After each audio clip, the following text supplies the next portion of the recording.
maraina vaovao ty indray a afaka manompo azy eto amin'izao toerana izao. Alleluia. Dia miarabantsika rehetra ihany koa amin'ny anaran'i Jesosy fa nomen'Andriamanitra andro mahafinaritra ianao a izay hinoko fa andro anankiray lehibe a anehoan'Andriamanitra ny hery sy ny voninahiny amin'ny fiainanao. Dia hoy aho hoe miaraka amintsika eto Jesosy eto fanatrehan'Andriamanitra ary ho tain'Andriamanitra tokoa ianao ka ho fanomboantsika ny fotoana izay rahantsika manompo an'Andriamanitra eto amin'ity toerana ity dia hivavaka isika hisaotra an'Andriamanitra ary ametraka izao fotoana izao a eo an-tanan'Andriamanitra avy hatrany. Ataontsika hitsangana avy hatrany tomboka hivavaka. Misaotra anao izay Andriamanitra ray mahefany zavatra rehetra, mankasitraka sy manome voninahitra anao izahay ary mitera ny anaranao masina. Misaotra satria ianao ilay Andriamanitra tompon'izao rehetra izao.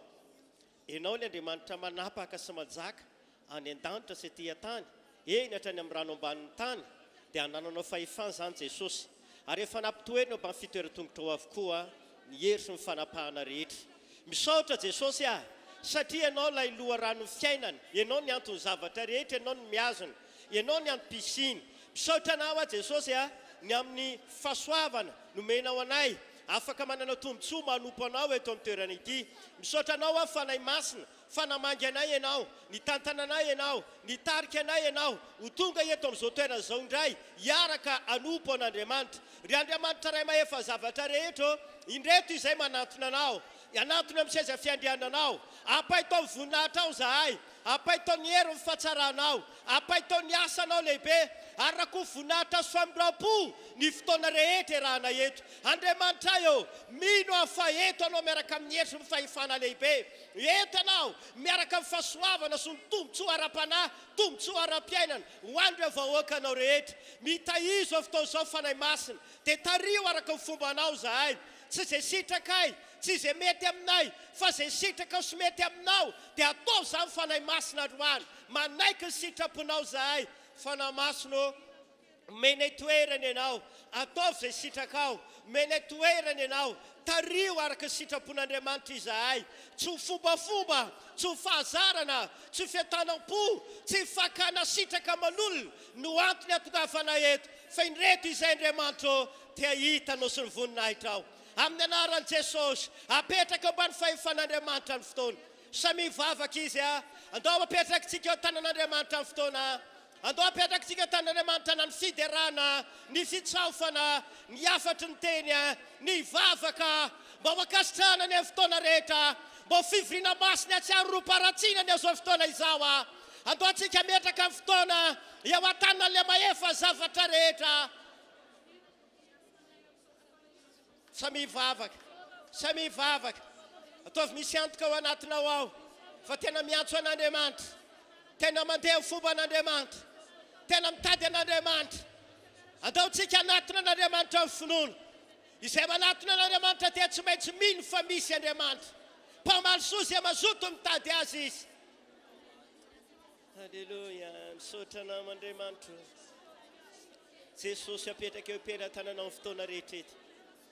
Ataonay amin'ny anaranao izao fotoana izao, manatrianay Tompo, amarino ny teninao androany, fa miaraka aminay ianao, manatrika ampovoaninay ianao, eto ny fanatrianao Jesosy amasino amin'ny ranao Jesosy Kristy ny fotoana, amasino amin'ny ranao Jesosy eo izay rehetra mpanomponao, amasino amin'ny ranao Jesosy eo ny fiangonana, amin'ny anaran'i Jesosy mba ho masina ho an'Andriamanitra amin'ny fotoana, haniatsehan'Andriamanitra ny hery sy ny voninahiny. Amin'ny anaran'i Jesosy, misaotra Andriamanitra, mankasitraka anao Tompo, mankasitraka anao eto sy ny fanatrianao.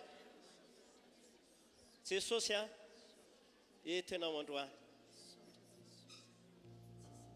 eto ianao ary tsy aly eto izay androany raha tsy mahita ny tavanao, raha tsy mahita ny herinao. Alleluia, misaotra Jesosy midira amin'ny fanatrehan'Andriamanitra, sotomy fanatrehana ho tonga amintsika sy ny fotoana rehetra. Alleluia.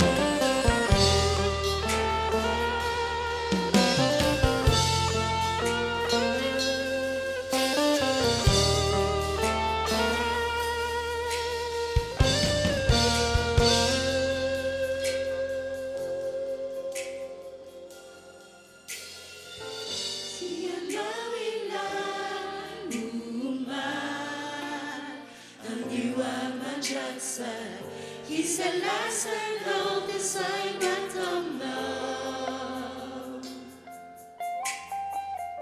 Simbamantao simiu Famatukatrami farani Hanjemanisha mitsaukanao Mitsaukanao Matuklojanao tsiandaoa Matukloja tsiandisy fanantena Porfonao isanta amin'ny fiainako Katsapako ankehitry Matuklojanao tsiandaoa Matuklojanao tsiandaoa Matukloja tsiandisy fanantena Porfonao isanta amin'ny fiainako Katsapako ankehitry Matuklojanao tsiandaoa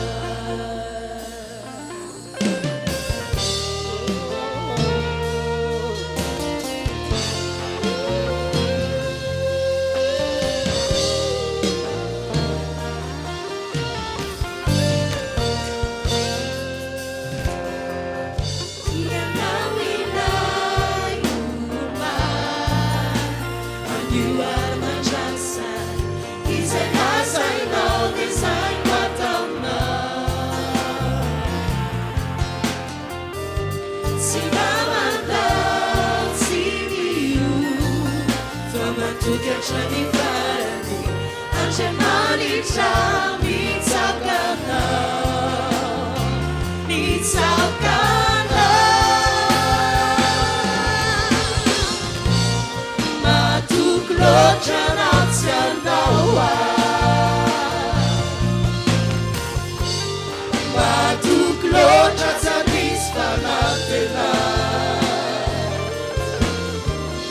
Porfonao isanta amin'ny fiainako Katsapako ankehitry Matuklojanao tsiandaoa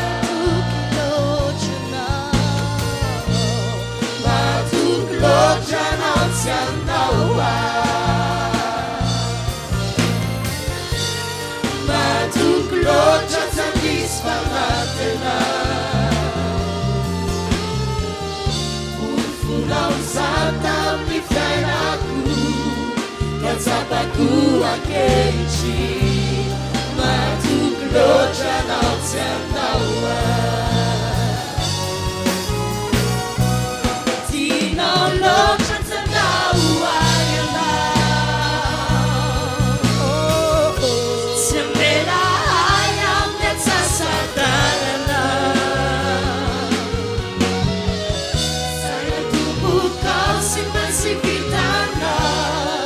Katsapako ankehitry Tinao loatra tsiandaoa ianao Tinao loatra Tinao loatra tsiandaoa ianao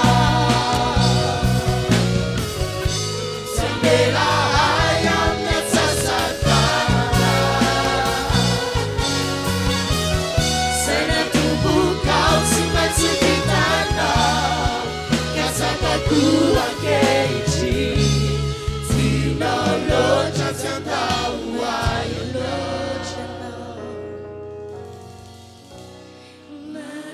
Matuklojanao tsiandaoa Matukloja tsiandisy fanantena Porfonao isanta amin'ny fiainako Katsapako ankehitry Matuklojanao tsiandaoa Porfonao isanta amin'ny fiainako pakuankechi matuklochana tsiandawa. Tsika hiteka mafo antompo a. Mialohany resantsika andreo mpitarika fiderana hitondra antsika amin'ny fanatrian'Andriamanitra dia miarahaba antsika rehetra izay manaraka ny fitoam-bavaka eto amin'ny fiangonana Fiandrondrakely ny en ligne rehetrarehetra any ary manona ny fahatsaran'Andriamanitra ho antsika tsirairay avy ary miarahaba ny vehivavy rehetra ihany koa ny renim-pianakaviana na tratra amin'ny fetiny reny enina amby roapolo sy roa arivo ho tahina raha samy vehivavy ane nareo renim-pianakaviana. Alleluia, amen. Rehefa avy eo dia hivavaka ho an'ny reny rehetra izahay mba ho tahina ho reny miavaka, ho tahina ho reny ambinin'Andriamanitra, ho tahina ho reny tena hoe tanjaky ny asan'Andriamanitra, ho reny fiain'ny fiadanana sy fifaliana, ho reny teny hisy fandresena lehibe ao amin'ny tokantrano. Amen. Ka aorianao dia hivavaka ho anareo izahay izay tonga eto fa dia ataontsika tonga dia andray ny mpitarika ny fiderana amin'ny fity ahafantanana mafia no andraisasika azy. Raha hitehaka ihany ianao dia ataovy mafy izany ho an'Andriamanitra, ho an'i Jesosy, ho an'ny fanahy masina. Dia andaontsika mafy hoe Alleluia! Alleluia! Dia arabaina avokoa isika rehetra izay efa tonga eto, arabaina ihany koa ireo namantsika izay manaraka en ligne ny fiadanan'i Jesosy ane dia tonoina ho antsika tsirairay avy ary arabaina manokana ianao renim-pianakaviana araka ilay nambaram-panompon'Andriamanitra teo dia ho reny mitondra fiadanana eo an-tokantranonao ane ianao, ho fitahiana ho any ankohonanao ary tena hoe ho reny mahery ao amin'i Jesosy. Amen. Dia ao anatin'ny fanatrehan'Andriamanitra dia tiako ianao anakipo ny masonofinao sahady. Dia te hampatsiaranao androany hoe araka ny tonkirantsika teo dia tena matoky loatra Andriamanitra, tsy mba handao anao izany mihitsy izy. Indraindray isika mety manadino fanatrehan'Andriamanitra, indraindray isika mety manadino hoe Jesosy ane eo foana e, fa androany te hampatsiaranao fa tsy mba mandao izany Jesosy, mbola tsy ary akory ianao dia efa nafony aina ho anao Jesosy, maika fa ianao efa velonaina zao eo Jesosy miaraka aminao izy ary tsy hoe miaraka aminao fotsiny izy fa ao anatinao izy. Ce matin, je tiens à te rappeler que Jésus est présent. Il n'est pas seulement présent dans la maison d'église, il est toujours avec toi. Il est présent dans ton cœur et il ne t'abandonnera jamais, jamais. Rappelle-toi que pendant que tu n'existais pas encore, Jésus s'est déjà sacrifié pour toi. Alors, il est évident qu'aujourd'hui, il est encore là pour toi. Et ce matin, nous allons célébrer cette présence de Jésus. Ce matin, nous allons remercier Jésus à travers des chants, à travers la musique, à travers la louange et l'adoration. On va célébrer sa présence, on va remercier Jésus, car il est toujours là. Eo foana Jesosy miaraka aminao ary tsy hamelanao irery izy, na ao anaty ady ianao na anaty olana na anaty aretina, tsy mba hamelanao irery izy. Ary ao anatin'ny fifaliana vao maika eo mihitsy izy mitondra fiadanana eo amin'ny fiainantsika. Dia andaontsika hira hoe Jesosy ô, indraindray mety tsy hitany masonay, indraindray mety tsy tsapanay, indraindray mety adinonay mihitsy, kanefa eo foana ianao. Eo foana ianao ary miasa ianao rehefa eo. Oui Seigneur, tu es là, tu es toujours parmi nous, tu es toujours avec nous, tu nous accompagnes dans chaque épreuve que nous traversons. Tu nous accompagnes, que ce soit à la maison, que ce soit au travail, que ce soit à l'école, tu nous accompagnes où que nous soyons.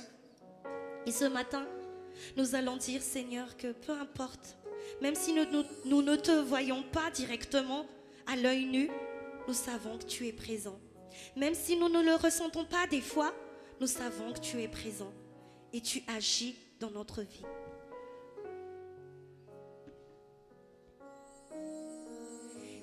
Nadetitani masuyo yano, nadetitapa kwaza yo yano, tintacha fayo fonyano, tintacha fayo fonyano, nadetitani masuyo yano, nadetitapa kwaza yo yano, tintacha fayo fonyano, tintacha fayo fonyano, nadetitani masuyo yano, nadetitapa kwaza yo yano, tintacha fayo fonyano, tintacha fayo fonyano, nadetitani maswaza, nadetitani masuyo yano, amen. Nadetitapa kwaza yo yano, tintacha fayo fonyano, tintacha fayo fonyano, nadetitani masuyo yano, nadetitapa kwaza yo yano, tintacha fayo fonyano, tintacha fayo fonyano, nadetitani masuyo yano, nadetitapa kwaza yo yano, tintacha fayo fonyano, tintacha bola ira yanse tsuse yo yano, nadetitani masuyo yano, nadetitapa kwaza yo yano, tintacha fayo fonyano, tintacha fayo fonyano.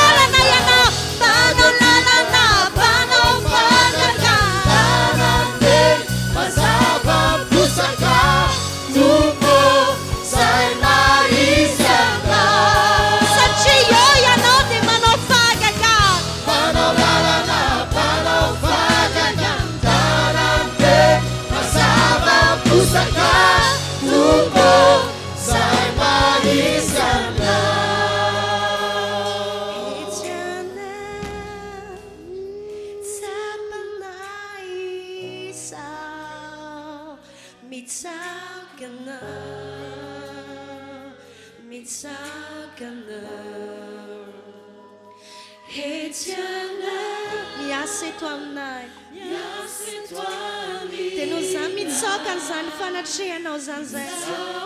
Te mbola izy zay hoe eto ianao tsapanay ny fanatrehanao.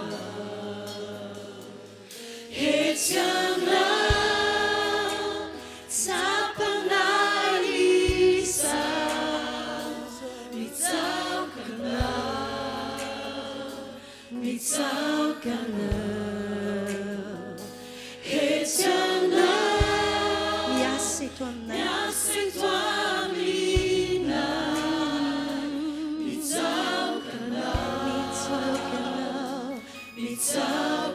Yanole panolala na panofagagan.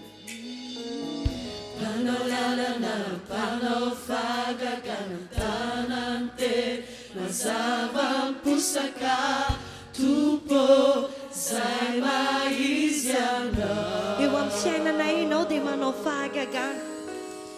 Panolala na panofagagan ang tanante, masabang pusaka, tupo.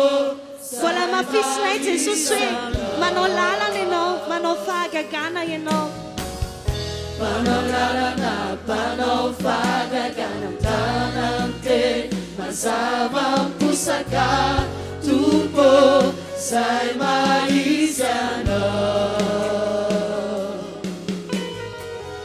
Panolala na panofagagan ang tanante, masabang pusaka, tupo say maisyano.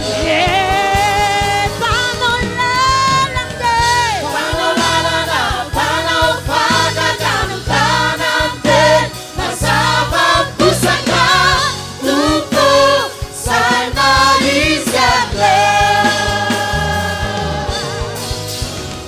Panolala na panofagagan ang tanante, masabang pusaka, tupo say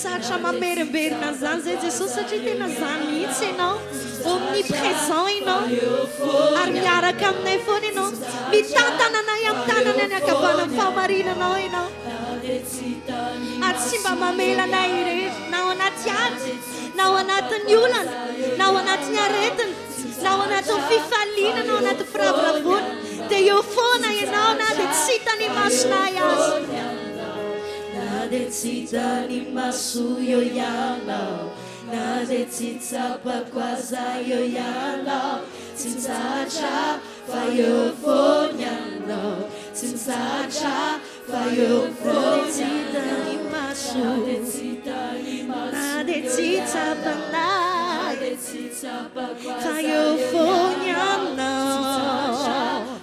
Jesus yo Ianao dia namanay isan'andro fonyano Tsinsacha fayo fonyano Tsinsacha fayo fonyano Tsinsacha fayo fonyano Tsinsacha fayo fonyano Tsinsacha fayo fonyano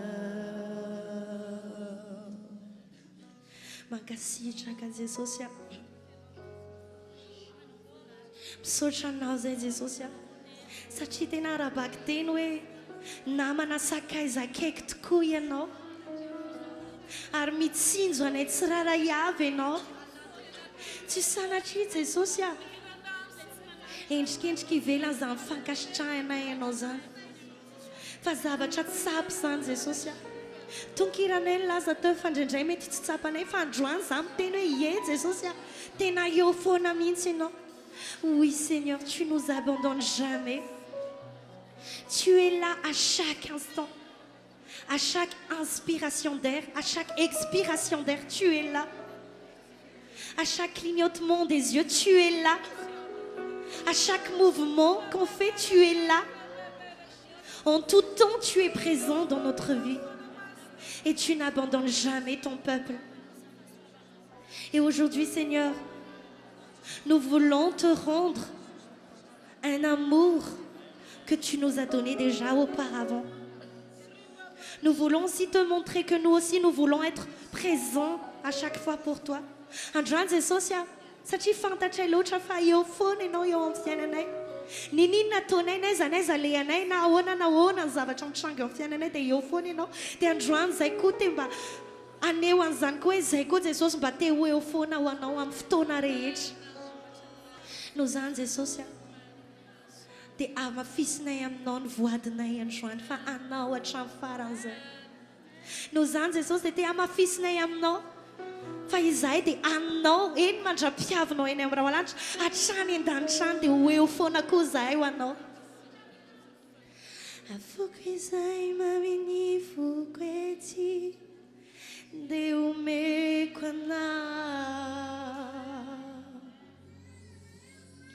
Nandao ay azy izao tontolo izao sao tsy alaminao. Nafaly ao dia teo foana ianao. Narary ao dia tsy mba nilaozanao zany. Ka ety ao mivoady fanao. Mbola verina ihany Jesosy hoe afonay ny zavatra rehetra eto amin'izao tontolo izao.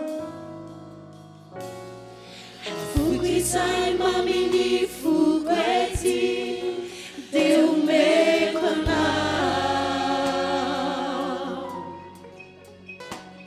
Nandao ay azy izao tontolo izao sao tsy alaminao. Nafaly ao nalahelo ao telefony anao. Narary ao nany ao sy laozanao. No zany izay koa mba hoe ho anao. Ity ao mivoady fanao. Tiako ianao Jesosy tena tiako ianao tena mamiko. Tiako ianao tena mamiko.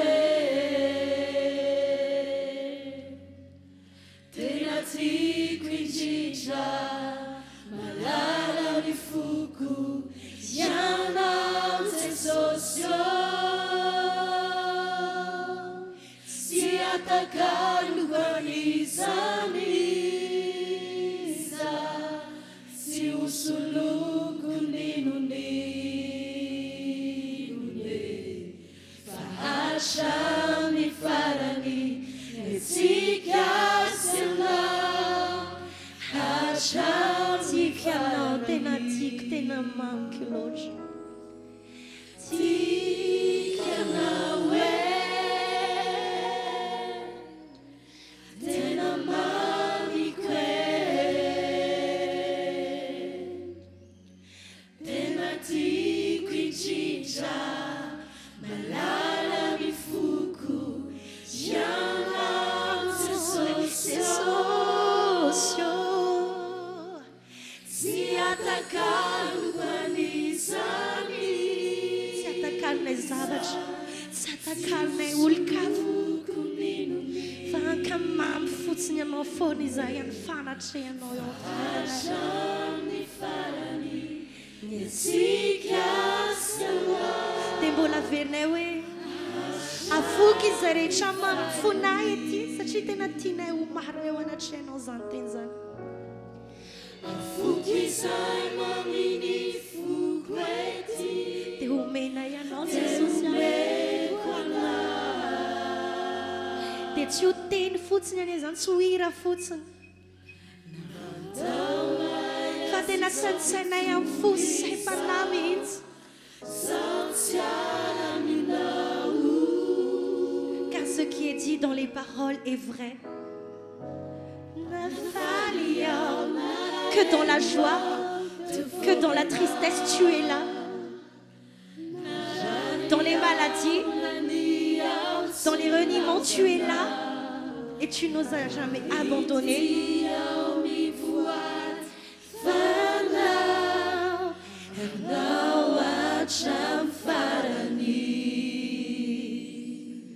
Dia hivavaka izay Jesosy anamafy ara-baky teny azany fanoloranay amin'ny fiainanay zany ho anao. Anamafy fa ny valim-pity omena ianao koa dia indreto izahay eo foana ho anao.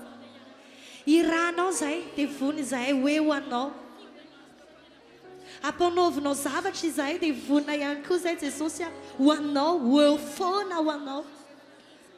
Noho izany amafisinay fanoloranay amin'ny fiainanay ho anao. Ny voadinay tsy teny misidisidina eny fotsiny, tsy hira mandehandeha ho azy fotsiny, fa tena hoe ho fiainanay tokoa Jesosy zavatra rehetra izay ambaranay androany. Nous voici Seigneur, nous te prions, nous voulons te montrer aussi Seigneur que nous voulons être présents pour toi, que tu nous envoies faire tes services. Nous sommes prêts Seigneur, nous sommes prêts à être présents aussi pour toi, que tu nous demandes de faire quelque chose pour toi, nous sommes prêts Seigneur à être présents aussi pour toi.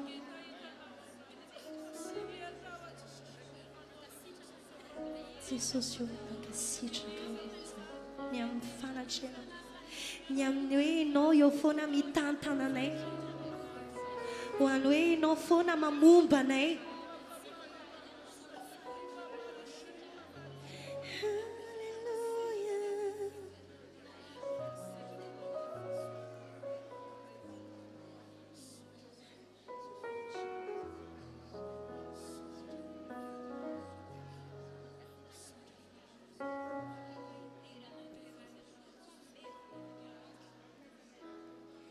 Avoka izay maminy foko ety dia omeko anahy. Nandao ay azy izao tontolo izao, sady tsy alaminao.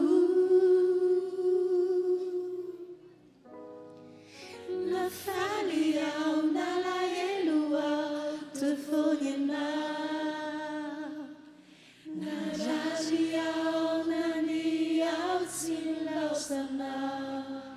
Kahiti ao mivoat fanao, hanao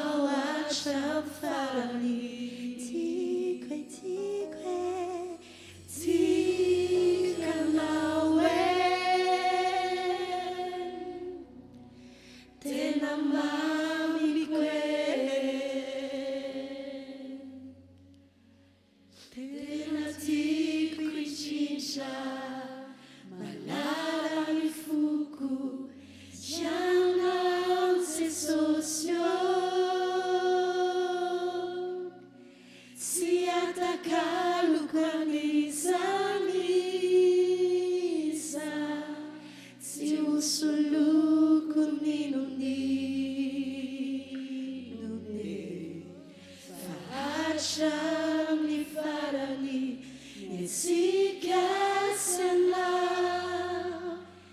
hatramin'ny farany. Misaotra Jesosy, misaotra fanahy masina, misaotra Andriamanitra fa hatramin'ny farany dia ho anao zahay, hatramin'ny farany matoky anao zahay, hatramin'ny farany eo an-tananao zahay, hatramin'ny farany mialoha lalana anay ianao. Misaotra Jesosy, misaotra fanahy masina, mankalaza anao zay Andriamanitra. Alléluia, alléluia, alléluia. Mivoninahitra ny Andriamanitra ao te afomafo anazy. Acclamez le Seigneur encore car notre Seigneur est fidèle. Notre Seigneur est fidèle et il nous tient dans sa main victorieuse.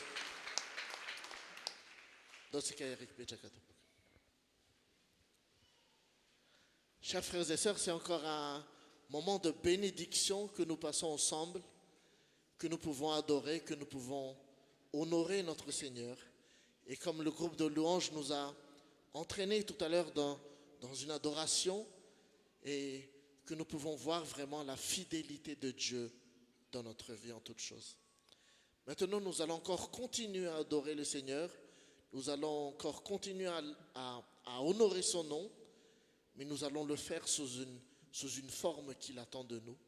À un moment où nous allons nous offrir à lui, offrir à notre Seigneur tout ce que nous avons de meilleur, le meilleur de nos revenus, les prémices de tout ce que nous avons eu comme profit et aussi les offrandes que nous venons apporter dans sa maison. Nous avons ici que nous kana fotoana ankalaza anome voninahitra an'Andriamanitra ihany fa amin'ny alalan'ity zavatra anankiray izay atoriny antsika ity. Andao itsika hoe amaky ny Baiboly ao amin'ny boky ny Obolana.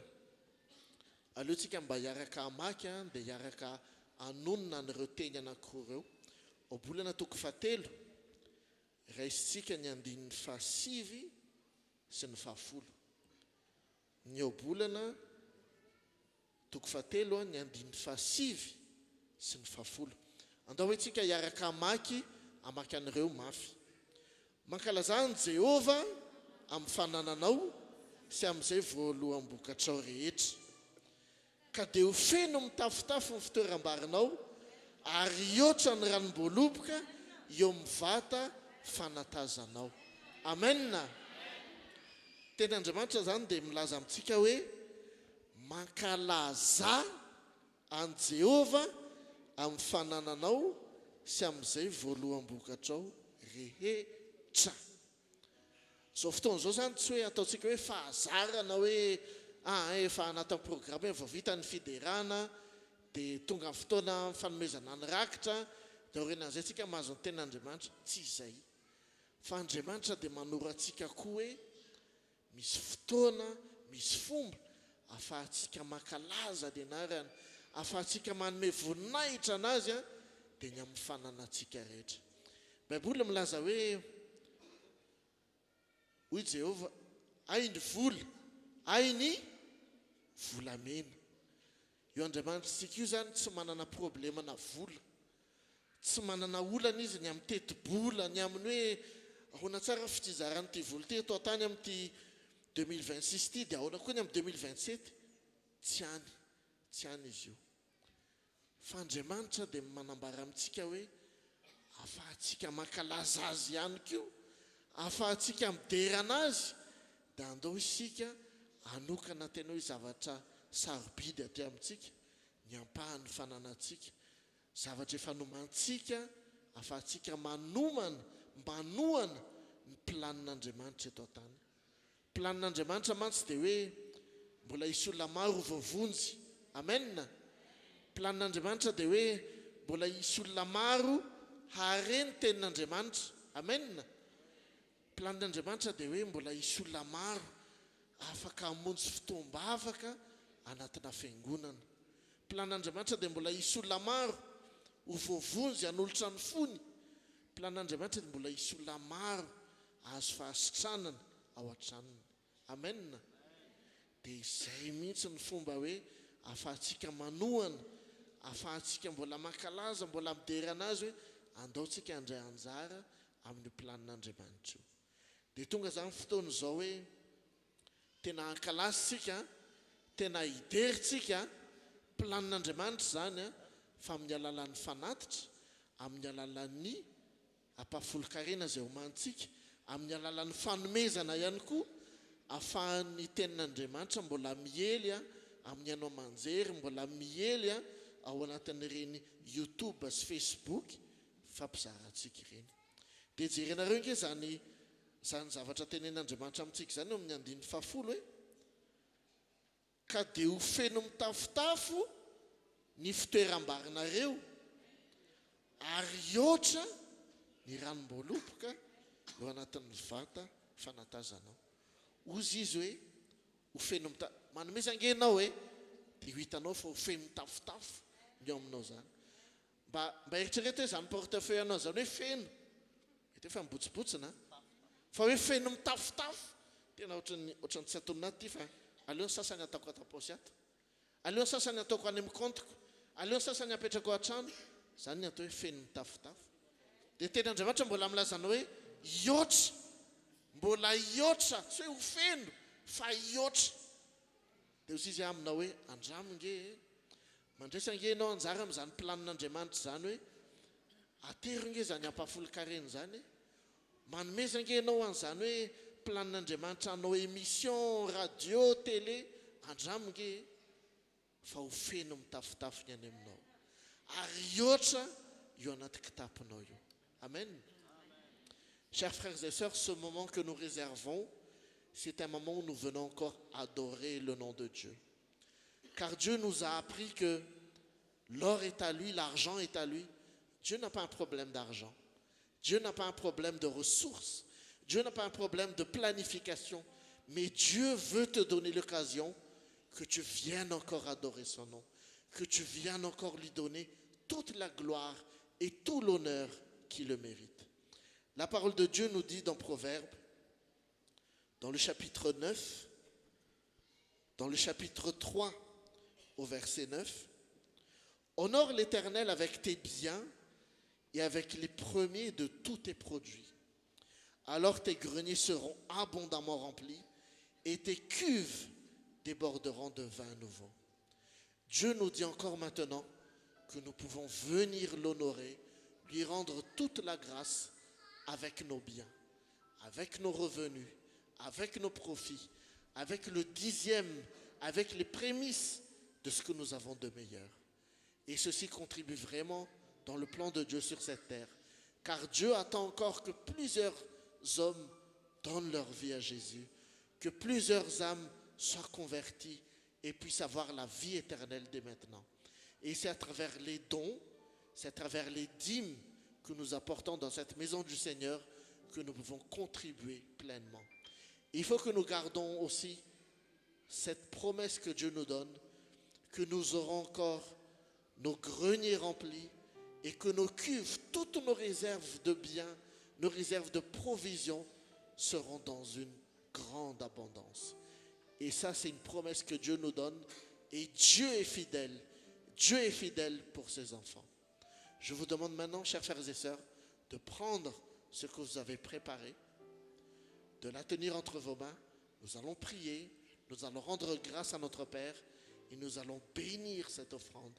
Nous allons bénir cette dîme pour qu'elle puisse achever la mission que Dieu a réservée pour cela.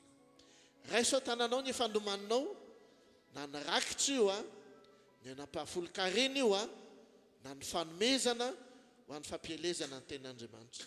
Dia zao rehefa raisitsika io dia iaraka ivavakantsika hoe hisaotra anareo satria avy amin'ny vola, avy amin'ny volamena. Fa zao ihany koa isika asianao io mihitsy no hitsodrano hoe Andriamanitra ity vola ity, ireto areny ireto ho aterinay dia tena ho zavatra mahagaga be dia be ho avy. Isy olona maro handray ny teninao, isy olona maro voavonjy, isy olona maro hanana fiainana mandrakizay, isy tranon'Andriamanitra maro vaovao tena hoe hiely eto Madagasikara amin'ity zavatra hoentiko eto an-tranonao ity. Raiso a dadao samy mivavaka, samy miteny ary samy manome tsodrano an'io rakitra an'io ampahafolo-karena efa tananao. Notre Père, nous te remercions encore pour toutes choses que tu as faites dans nos vies. Nous te remercions pour l'argent, pour l'or que tu as mis entre nos mains. Merci Père, car c'est une part importante de ce que nous avons, mais nous voulons t'honorer, nous voulons te rendre toute la gloire qui te revient et nous voulons participer à ton ministère sur cette terre. Nous bénissons cette offrande, nous bénissons ces dîmes, nous bénissons ces dons pour que ton plan parfait se réalise sur cette terre. Et nous avons soif que ta parole soit prêchée dans tout ce pays. Nous avons soif que de nouvelles églises soient bâties sur ce pays. Et nous avons soif que de nouvelles personnes, très bientôt, offrent leur vie à Jésus, donnent leur cœur à Jésus et soient réconciliés avec toi, notre Dieu, et aient maintenant la vie éternelle sur cette terre. À ton nom seul soit la gloire pour les siècles des siècles. Alléluia, alléluia. Au nom de Jésus, nous faisons cette prière. Amen. Ny rakitra dia ho tatazana eny amin'ny toerana misy atsika. Ireo izay hanolotra ny ampahafolo-karena kosa dia afaka mandroso amin'ny ankavia sy amin'ny ankavanana toy ny mahazatra.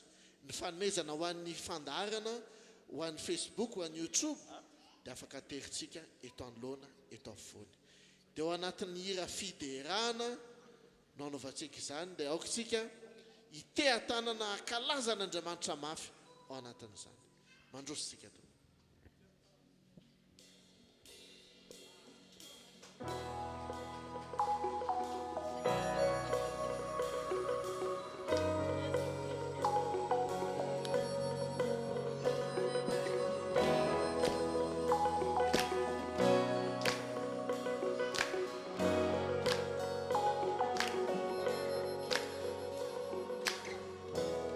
Je reçois ta paix, cette paix que tu donnes,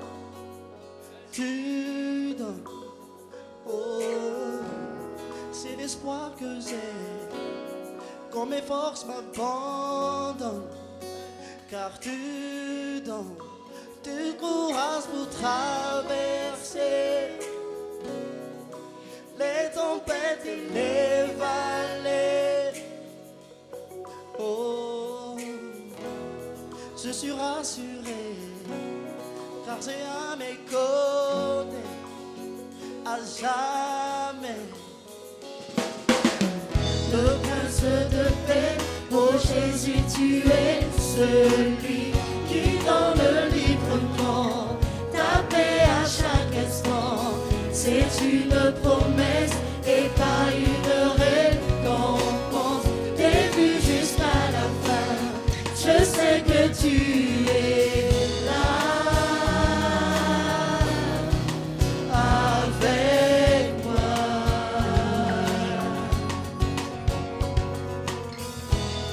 Ta présence en moi m'offre ton énergie pour ma vie. Oh, ouais. Je suivrai tes pas, guidé par ton esprit. Je choisis d'avoir confiance en ta bonté. Mais quand je me sens submergé, oh, je suis rassuré. J'ai à mes côtés à jamais Le prince de paix, oh Jésus, tu es celui qui donne librement ta paix à chaque instant. C'est une promesse et pas une récompense. Début jusqu'à la fin, je sais que tu es là avec moi. Tu es là avec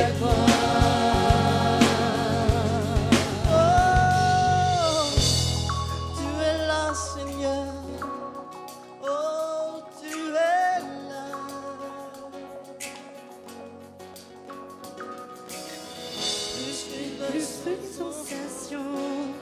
C'est ma décision. Je choisirai ta paix, confiant en ton nom, en chaque saison.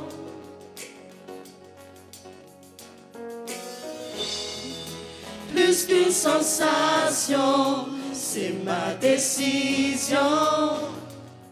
Je choisirai ta paix, confiant en ton nom, en chaque saison.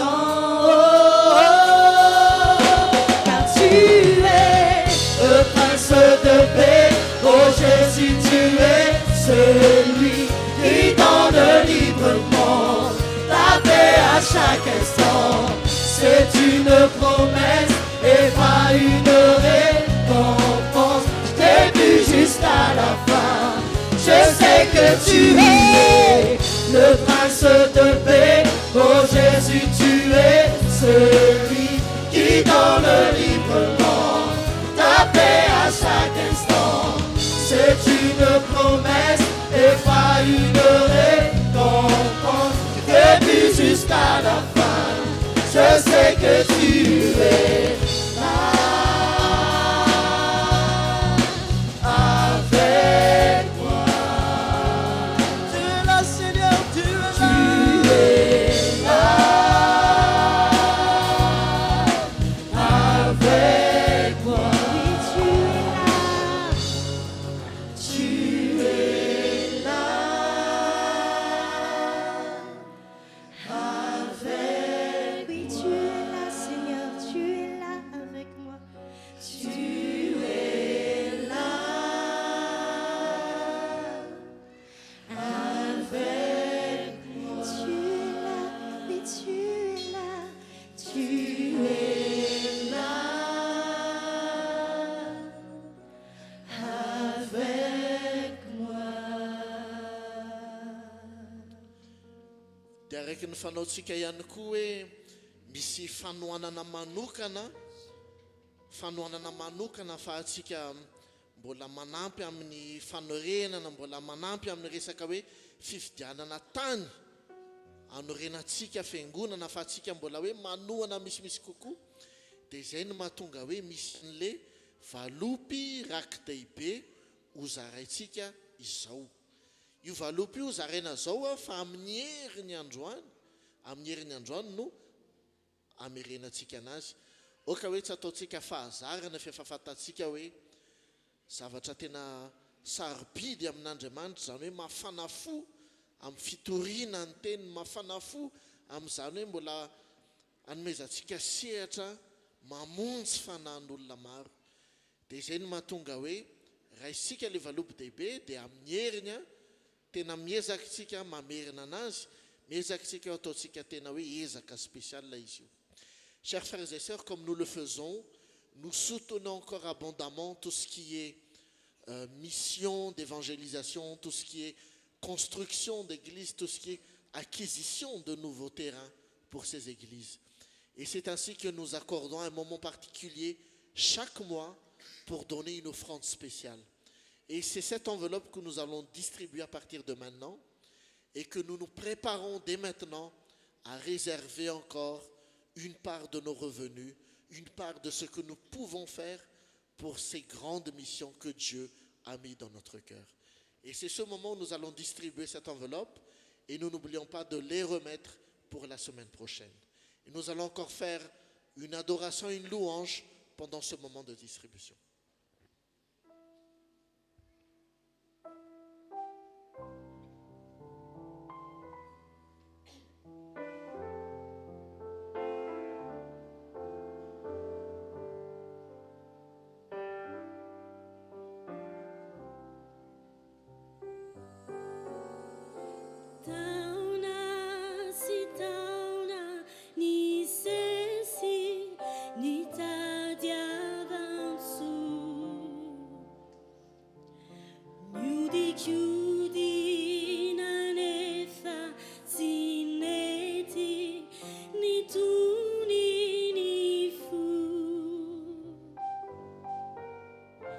Ire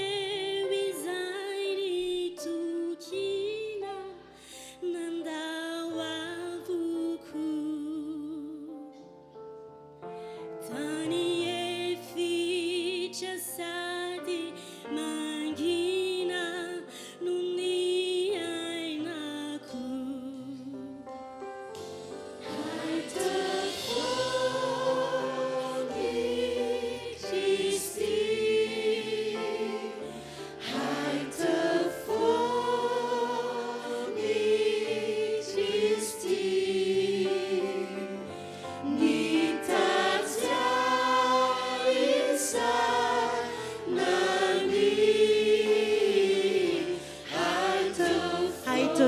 Kristy,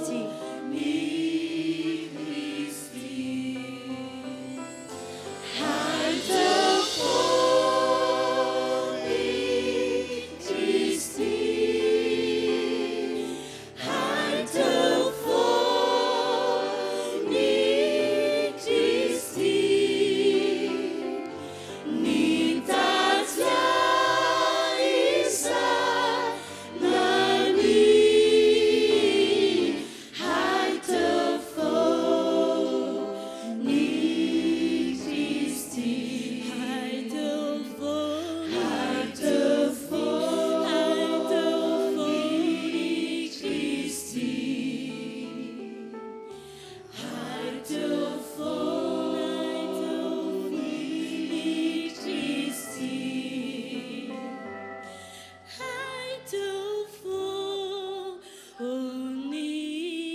Kristy.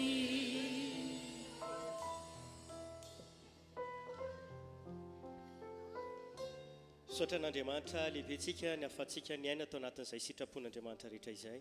Nous remercions Dieu pour que nous puissions vivre dans sa volonté.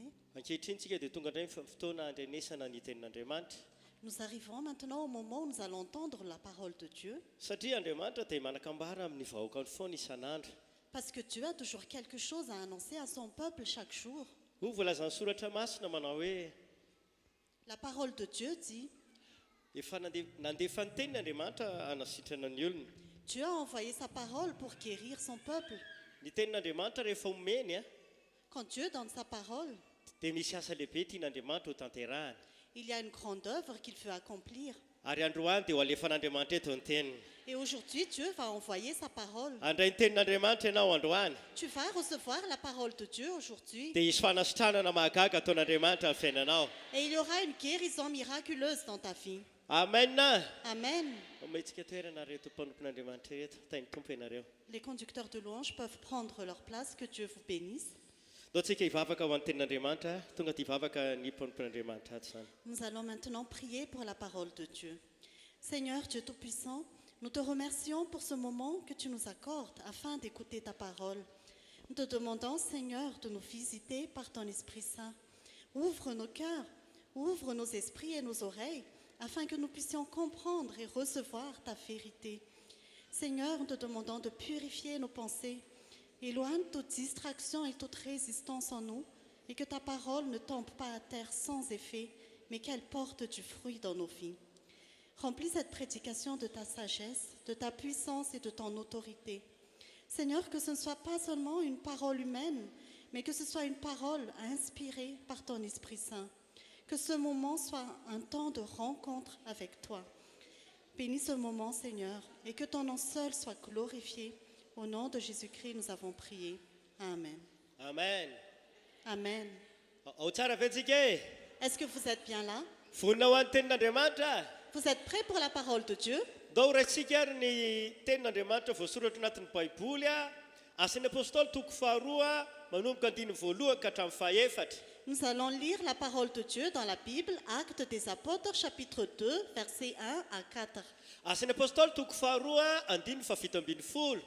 Actes des Apôtres, chapitre 2, verset 17. Fakitsika amin'ny anaran'i Jesosy Kristy tompo ny tenin'Andriamanitra izany. Nous allons lire au nom de Jésus la parole de Dieu. Ary amin'ny andro farany ary asan'ny apôstôly toko faharoa andiny voalohany ka hatramin'ny fahaefatra. Dia avy eo asan'ny apôstôly toko faharoa andiny fafito ambin'ny folo ovakitsika amin'ny toy rehefa avy eo. Ary no tonga ny andro Pentekosta dia teo amin'ny fitoerana iray izy rehetra. Ary nisy feo tonga tampoka avy tany an-danitra toy ny rivotra mahery mifofofofo ka nanenika ilay tranony angonany. Ary nisy lela maro mirehitra afo nisy eto aminy izay nizarazara ary nipetraka tamin'izy rehetra isan'ny olona izany ary samy feno fanahy masina izy rehetra ka dia niteny tamin'ny fiteny maro samihafa araka ny nampitenena ny fanahy masina azy. Asan'ny apôstôly toko 2:17 ary amin'ny andro farany ho Andriamanitra no andatsahako ny fanahiko amin'ny nofo rehetra ary ny zanaka lahinareo sy ny zanaka vavinareo aminany ary ny zatovinareo ahita fahitana ary lavitrareo hanonofy 20 vakitsika farany ary ny mpanompoka na lahy na vavy dia andatsahako ny fanahiko amin'izany andro zany ka dia aminany izy. Actes des Apôtres, chapitre 2, versets 1 à 4. Quand le jour de la Pentecôte arriva, ils étaient tous ensemble au même endroit. Tout à coup, il vint du ciel un bruit comme celui d'un vent violent qui remplit toute la maison où ils étaient assis. Des langues qui semblaient de feu leur apparurent, séparées les unes des autres, et elles se posèrent sur chacun d'eux. Ils furent tous remplis du Saint-Esprit et se mirent à parler en d'autres langues comme l'Esprit leur donnait de s'exprimer. Actes des Apôtres, chapitre 2, verset 17. Dans les derniers jours, dit Dieu, je déverserai de mon esprit sur tout être humain. Vos fils et vos filles prophétiseront, vos jeunes gens auront des visions et vos vieillards auront des rêves. Oui, sur mes serviteurs et sur mes servantes, durant ces jours-là, je déverserai de mon esprit et ils prophétiseront.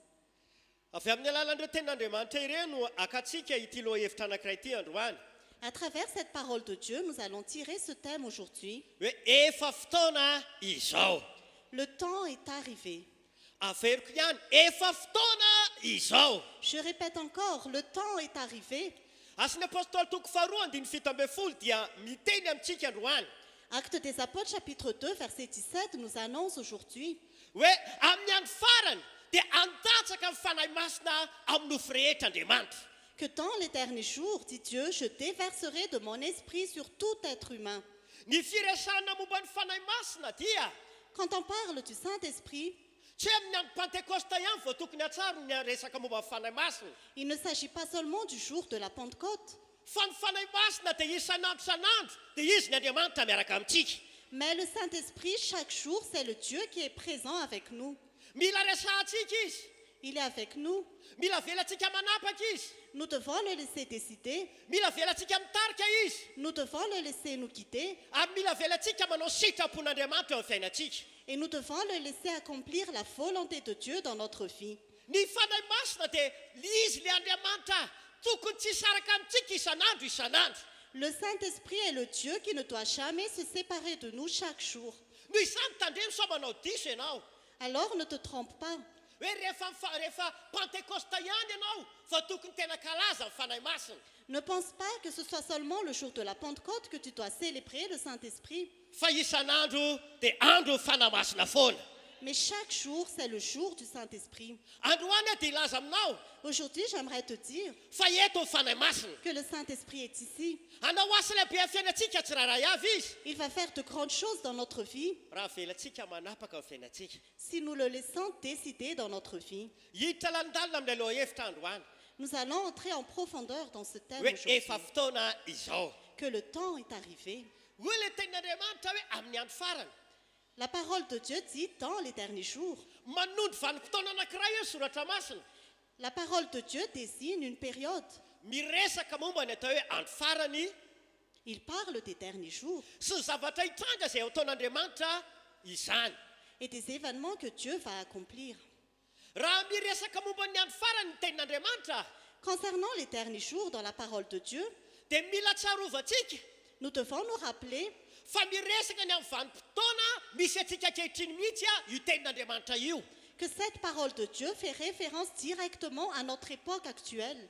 Raha voalazaina zany hoe amin'ny andro farany Donc quand on parle des derniers jours, dia le andro misy atsika ankehitriny no tiany ambara. il s'agit de notre époque où nous vivons actuellement. Vanim-potoana izao mampirokatra ny asan'ny maizina. C'est la période où les œuvres des ténèbres se multiplient. Toy ny fanompontsampy, Par exemple, l'idolâtrie. ny favetavetana, Par exemple, les abominations. ny fiainana ratsy izay tsy mifanaraka amin'ny sitrapon'Andriamanitra. Par exemple, l'immoralité qui n'est pas conforme à la volonté de Dieu. Vanim-potoana mampirongatra an'izany mihitsy izao vanim-potoana ifetsika izao. C'est l'époque où tout cela se multiplie. Ary ny tena mampatahotra aza dia izao. Et le plus inquiétant, c'est ceci. Ireo mpino izay mihevitra ao am-pony hoe olona efa voavonjy izy. Ceux qui pensent dans leur cœur qu'ils sont déjà sauvés, Dia toa lasa miaina amin'ny ota, ils vivent pourtant dans le péché. miaina amin'ny tsy famasinana, Ils vivent sans sainteté. miaina amin'ny tsy finoana, Ils vivent dans l'incrédulité. miaina amin'ny amin'ny falasalana. Ils vivent dans le doute. Ary memangatsika ara-panahy. Et ils ont la froideur spirituelle. Vanim-potoana n'izany mihitsy izao ry fiangonana. C'est cette époque actuellement, chère Église. Tsy tokony ho variana isika. Nous ne devons pas être distraits. Tsy tokony handeha fotsiny amin'izao hoe fahazarana amin'ny famponan'Andriamanitra. Nous ne devons pas seulement aller par habitude dans le service de Dieu, Fa dinio amin'izao fotoana misy isika izao. mais observe bien à notre époque actuelle. Ianao izay mihevitra ao am-ponao Toi qui crois dans ton cœur fa olona efa voavonjy, que tu es déjà sauvé, olona efa zanak'Andriamanitra. que tu es enfant de Dieu, Sao sanatria ry havana mamita tena. ne te trompe pas toi-même. Sao dia mbola manota. Est-ce que tu pêches encore? Sao dia mbola miaina amin'ny tsy famasinana. Est-ce que tu vis encore? Lasa Pas misy dans la salasalana ao sainteté. anaty. Est-ce que tu as le doute en toi? Ary miaina ao anaty tsy finoana. Est-ce que tu vis dans l'incrédulité? Fifiry ireo mpino amin'izao fotoana izao. Il y a combien de croyants aujourd'hui? Efa lasa mangatsika ny ara-panahy. Ils deviennent froids spirituellement. Tsy takaleo toe-panahy fony tamin'ny voalovana indray an'i Jesosy ny toe-panahiny. Ils ne sont pas comme la première fois où ils ont reçu Jésus. Zao vanim-potoana misy ankehitriny izao, Notre période actuelle, tena misy be dia be iaina an'izany. beaucoup de personnes vivent ainsi. Izao koa nefa ny vanim-potoana Mais c'est aussi la période fanehoan'Andriamanitra ny heriny aty ambony tany où Dieu manifeste sa puissance sur terre amin'ny fanomezana ny fanahy masina. en donnant son Esprit Saint. Nampananten'Andriamanitra fa Dieu a promis ny nofo rehetra, que tous les êtres humains, ny mpanompon'Andriamanitra rehetra, que tout le peuple de Dieu, na lehilahy io, que ce soit des hommes na vehivavy io, ou des femmes, na tanora io, que ce soit des jeunes, dia afaka handray ny fanomezana dia ny fanahy masina daholo. ils peuvent tous recevoir le don du Saint-Esprit. Ho tanteraka amintsika eto izany androany. Que cela se réalise aujourd'hui.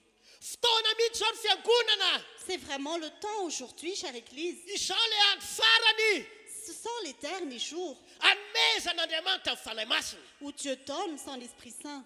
Fanontaniana mipetraka ary dia hoe La question qui se pose, fa maninona no tamin'ny andro farany pourquoi les derniers jours nandatsahan'Andriamanitra ny fanahy masina que Dieu déverse son Esprit Saint mba homena ho an'ny nofo rehetra? pour tous les êtres humains? Ny valiny dia izao, La réponse est ceci.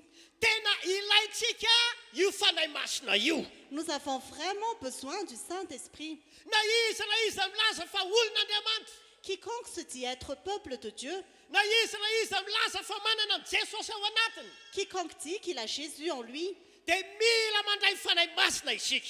nous avons besoin du Saint-Esprit. Ilaintsika ny fanahy masina ho iaho. Nous avons besoin du Saint-Esprit. Inona ary no antony? Pourquoi? Ilaintsika ny fanahy masina satria Nous avons besoin du Saint-Esprit parce que, voalohany, premièrement, raha tsy ateraky ny fanahy masina isika à moins de naître du Saint-Esprit, dia tsy mahazo miditra ao amin'ny fanjakan'Andriamanitra. nous ne pouvons pas entrer dans le royaume de Dieu. Jaona toko fahatelo andiny ny fahadimy. Jean chapitre 3, verset 5. Zao voalaza ny tenin'Andriamanitra. Voici ce que la parole de Dieu dit. Raha tsy ateraky ny rano sy ny fanahy ianareo izy, À moins de naître d'eau et d'esprit, dia tsy mahazo mandova ao amin'ilay fanjakan'Andriamanitra, on ne peut entrer dans le royaume de Dieu. na tsy mahazo miditra ao amin'ilay fanjakan'Andriamanitra. On ne peut pénétrer dans le royaume de Dieu. Amin'ny mafanjakana ny fanjakan'Andriamanitra io, En tant que royaume de Dieu, tsy izay olona tahiditra rehetrarehetra ao akory dia tafiditra daholo. ce n'est pas n'importe qui peut y entrer. Fa mazava ny ambarasoratra masina. Mais la parole de Dieu est claire. Raha tahiditra sy handova fanjakan'Andriamanitra, Si tu veux entrer dans le royaume de Dieu et hériter le royaume de Dieu, tsy maintsy ateraky ny rano, tu dois naître d'eau, tsy maintsy handeraky ny fanahy. tu dois naître d'esprit. Misy anjara lehibe itoeran'ny fanahy masina ao zany. Il y a donc une place pour le Saint-Esprit. Izay mahatonga antsika androany ampianarina hoe C'est pourquoi on nous enseigne aujourd'hui ilaitsika fanamasina satria que nous avons besoin du Saint-Esprit parce que raha tsy teraka ny fanahintsika si nous ne naissons pas d'esprit, tsy afaka andova amin'ny fanjakan'Andriamanitra. nous ne pouvons pas entrer dans le royaume de Dieu. Ry kristianina havana, Chers chrétiens, fotoana izao c'est maintenant le temps. efa nateraka ny fanamasina ve ianao? Est-ce que tu es déjà né d'esprit? Tena namela ny fanamasina hitarika anao ve ianao? Est-ce que tu laisses le Saint-Esprit te guider? So sanatria mbola kristianina ranofo ihany. Ou est-ce que tu es un chrétien charnel? So dia kristianina manao ambanin-javatra fifandraisana amin'ny fanahy masina. Ou est-ce que tu ne considères pas le fait de recevoir le Saint-Esprit? Matoa no men'Andriamanitra ray ny fanahy masina. Si Dieu a donné le Saint-Esprit, Ary matoa Jesosy naniraka ny fanahy masina ho ety amintsika. et si Jésus a envoyé le Saint-Esprit vers nous, Tena ilaintsika io fanahy masina io. c'est que nous en avons vraiment besoin. Raha tsy ateraka ny fanahintsika, Si nous ne naissons pas d'esprit, tsy afaka miditra amin'ilay fanjakan'Andriamanitra. on ne peut entrer dans le royaume de Dieu. Ary raha vao tsy tafiditra amin'ny fanjakan'Andriamanitra, Et si nous n'entrons pas dans le royaume de Dieu, dia tsy mahazo na inona eo anatrehan'Andriamanitra. nous n'aurons rien devant Dieu. Ny olona tafiditra amin'ny fanjakan'Andriamanitra ihany mantsy Seuls ceux qui entrent dans le royaume de Dieu no afaka misitraka izay zavatra rehetra tombontsoa amin'ilay fanjakana. peuvent recevoir tout ce qui vient dans ce royaume. Na inona fahasoavana sy tombontsoa amin'ilay fanjakan'Andriamanitra. Quelles que soient les bénédictions et les bénéfices dans le royaume de Dieu, Rehefa tafiditra ao ianao ry fiangonana, chère Église, quand tu entres dedans, dia afaka misitraka ny tombontsoa rehetra ianao. tu peux recevoir toutes les bénédictions qui sont dans le royaume. Ho tanteraka amintsika anie zany androany. Que cela se réalise pour nous aujourd'hui. Hisitraka an'ilay tombontsoa amin'ny fanjakan'Andriamanitra isika e. Que nous puissions recevoir les bénéfices du royaume de Dieu. Manao famenina mafy isika. Faisons Amen. Amen. Amen. Faharoa, Deuxièmement, ilaintsika ihany koa ny fanahy masina satria nous avons aussi besoin du Saint-Esprit parce que mila hery isika nous avons besoin de puissance mba hahatonga antsika andresy ireo asana devoly pour que nous puissions résister aux œuvres du diable izay manafika amin'ireo toejavatra ratsy maro samihafa ety ambonin'ny tany. qui nous attaquent à travers beaucoup de situations mauvaises sur cette terre. Maro ny mpino kristianina, Il y a beaucoup de chrétiens, maro ny olombelona mena eto ambonin'ny tany. il y a beaucoup d'êtres humains sur terre. Misy asana fanaratsina devoly Il y a des œuvres du diable, des esprits mauvais izay manapaka sy manjaka eo amin'ny fiainana. qui décident dans leur vie. Anisan'ny fototra anankiray anefany Et parmi les bases, mba ahafahantsika tena mandresy ireo herin'ny fanaratsy ireo pour que nous puissions vaincre les esprits mauvais, dia mila feno ny fanahy masina isika. nous avons besoin d'être remplis du Saint-Esprit. Mila mandray ny fanahy masina isika. Nous devons recevoir le Saint-Esprit. Firofiry ireo kristianina manaiky amin'ny fiainana ratsy Combien de chrétiens vivent dans de mauvais comportements? mba hampahoriany devoly azy fotsiny Le diable les fait souffrir satria tsisy fanahy masina mameno azy, parce que le Saint-Esprit ne les remplit pas, tsisy fanahy masina manositra azy parce qu'ils n'ont pas le Saint-Esprit qui les oint mba hahafahany mandresy ny asana devoly. pour qu'ils puissent résister aux œuvres du diable. Zao voalaza ny tenin'Andriamanitra, Voici ce que la parole de Dieu dit. izay hitoeran'ny fanahy tompo a Ceux qui ont l'Esprit du Seigneur, dia hitoerany fahafahana. ils ont la liberté. Tamin'ny fotoana nilatsaka tamin'ny Samsona ny fanahy masina, Quand le Saint-Esprit est descendu sur Samson, dia nandresy liona izay nanafika azy izy. il a vaincu un lion qui l'a attaqué.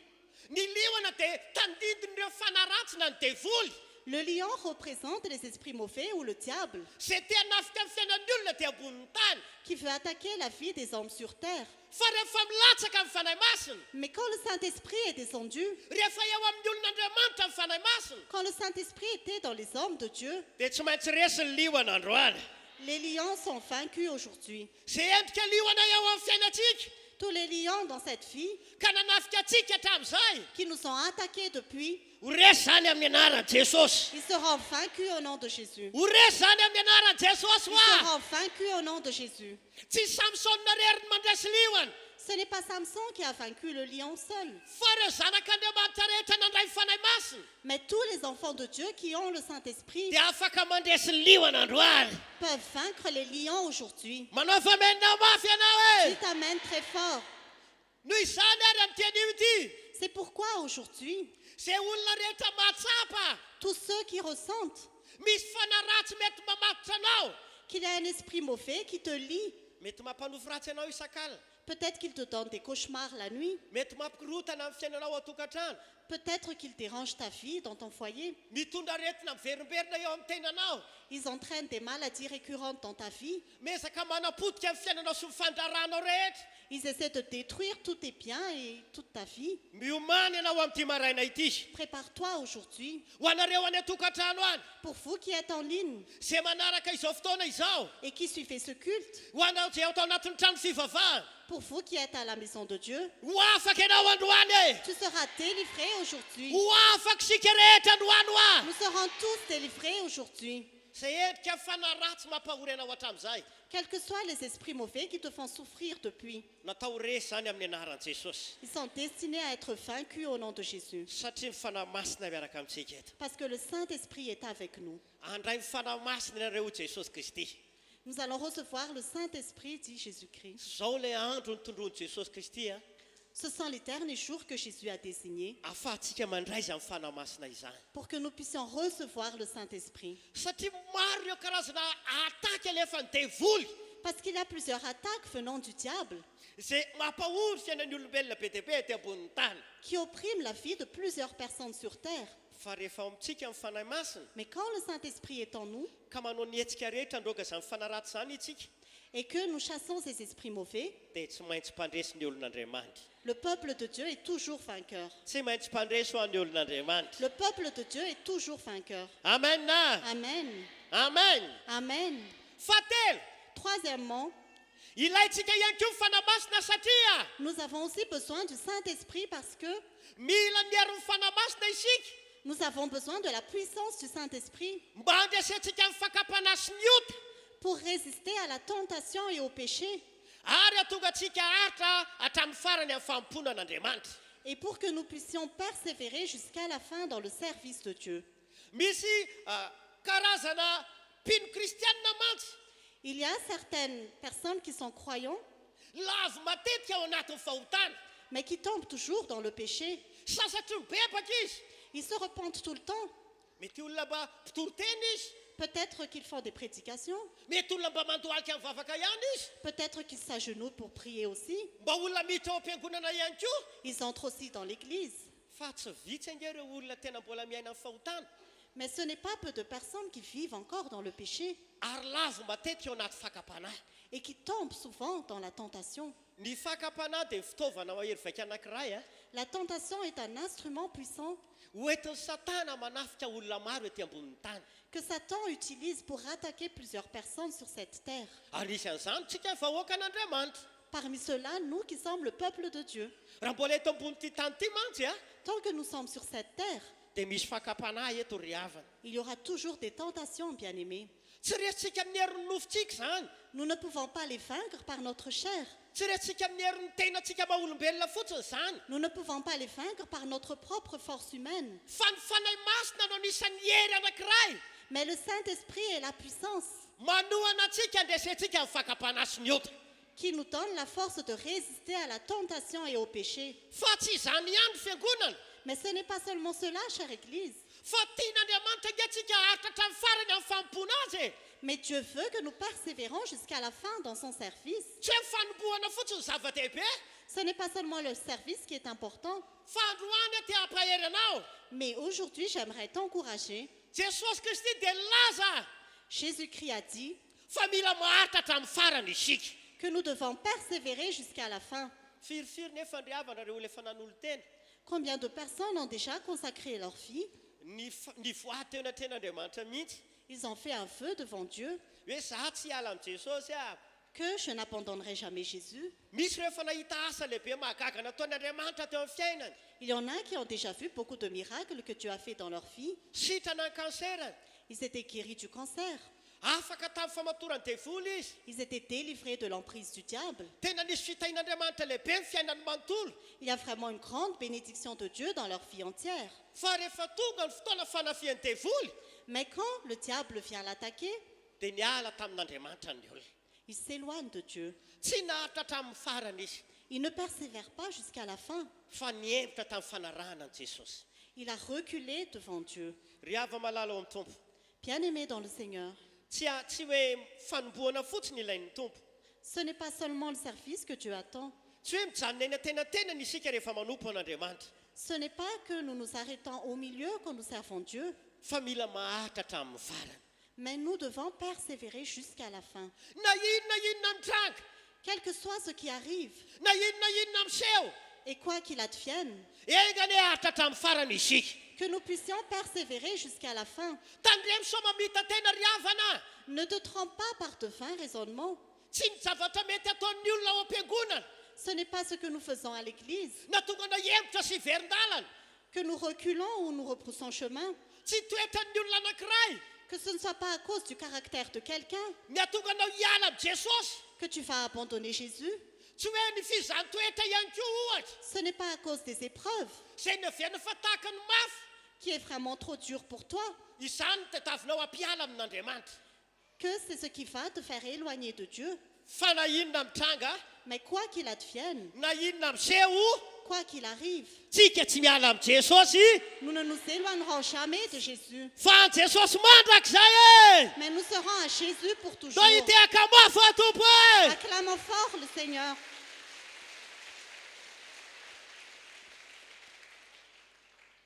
efa imbetsaka ny nahita olona Maintenant, olona nampiasain'andriamanitra nous allons parler de quelqu'un que Dieu a utilisé, olona tena nitahian'andriamanitra quelqu'un que Dieu a béni, ary olona tena azo lazaina hoe tena novain'andriamanitra ny fiainany quelqu'un dont Dieu a vraiment changé la vie, fa niala tamin'i jesosy izy taty ariana mais il s'est éloigné de Jésus plus tard. ary ny tena nampalahelo a Et ce qui est vraiment dommage, tena potika tanteraka amin'ny fiainany amin'izao sa vie est vraiment détruite maintenant.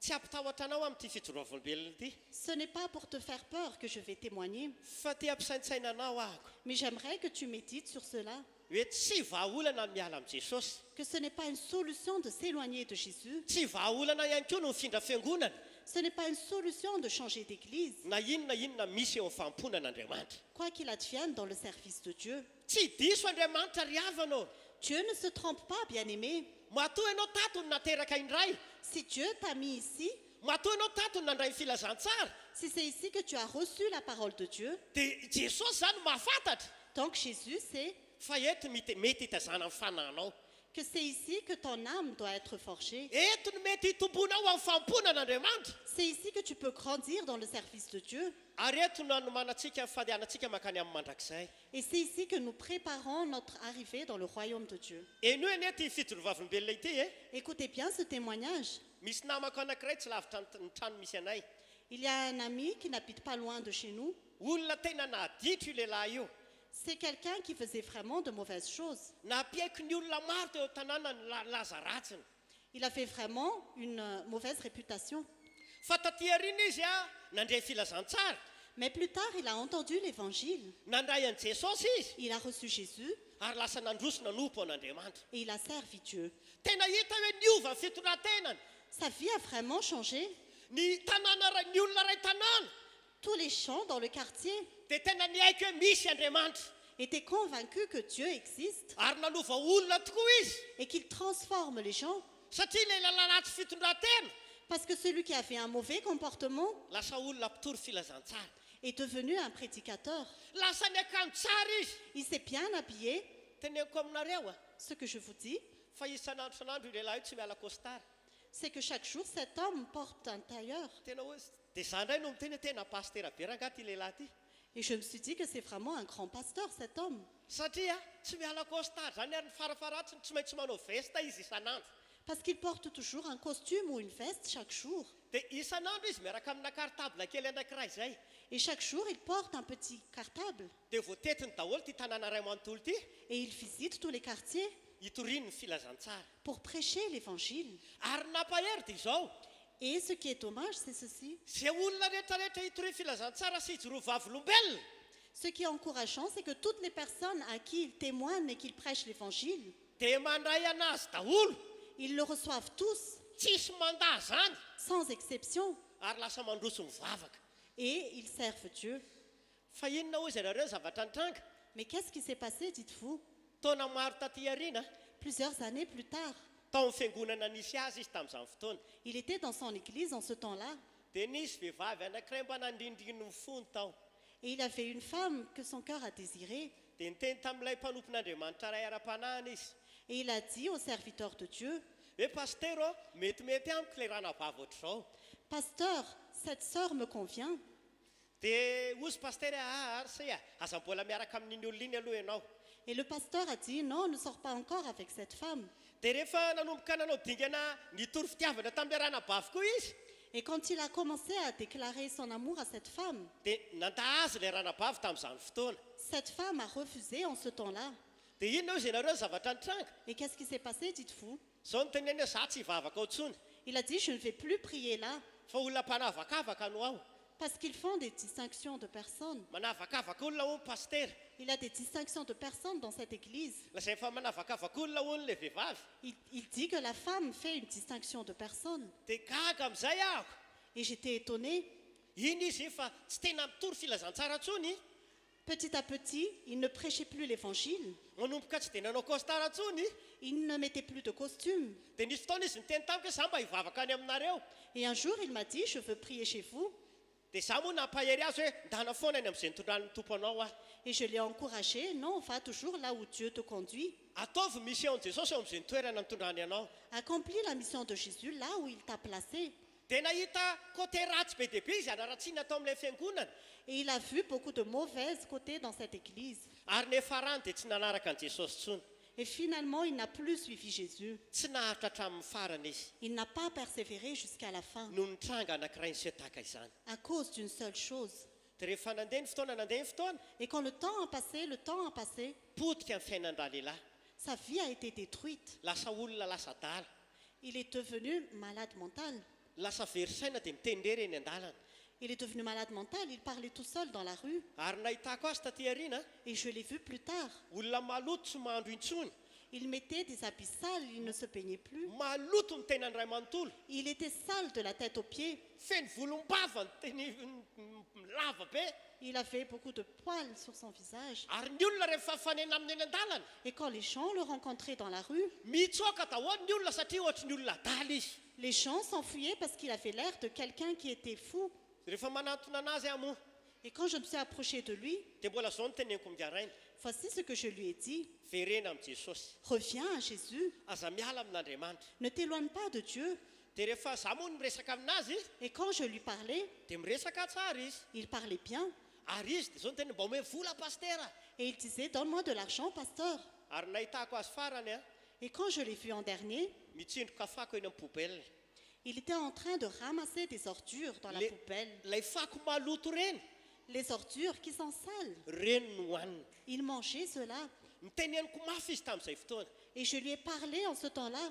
verena amin'i jesosy ianao Reviens à Jésus. tao aminy nasoa ny fiainanao Parce que c'est en Jésus que tu as eu la bénédiction. ry havana zay tonga eto Bien-aimé qui est ici, tsy maintsy maharitra hatramin'ny farantsika nous devons persévérer jusqu'à la fin. na inona misy Quoi qu'il advienne, aza miala amin'i jesosy ne t'éloigne jamais de Jésus. ekeko mety mafy ny adinao androany Certes, ton combat est difficile aujourd'hui. ekeko mety mafy ny fakapanahy eo amin'ny lohanao Certes, la tentation est difficile devant toi. fa raha te handresy ianao Mais si tu veux avoir la raha victoire, te ahatra hatramin'ny farany si tu veux persévérer jusqu'à la fin, tsy maintsy manana ny fanahy masina tu dois avoir le Saint-Esprit. tsy maintsy feno ny fanahy masina Tu dois être rempli du Saint-Esprit. amena Amen.